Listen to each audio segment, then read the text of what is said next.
I'm craving for halo-halo. So, nag-order ako sa FB page na nakita ko. Ang sinerch ko lang is halo-halo. Mukhang masarap naman yung tinda nila. Kaso, medyo tunaw na yung buti nila nakiwala yung milk. So, let's try this. So, ito yung halo-halo. I think yung ginagamit nila is a custard milk. Ito na kasi yung trendy ngayon. So, summer na ngayon and I'm looking for halo-halo. So,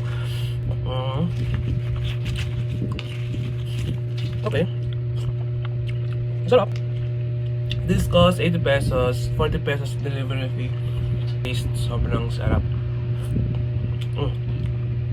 May walang leche plan, maraming ube, at maraming sahog. Sa mabilis mag-reply and hindi hassle since I ordered it for delivery. Sarap. So, craving satisfied. Cheers.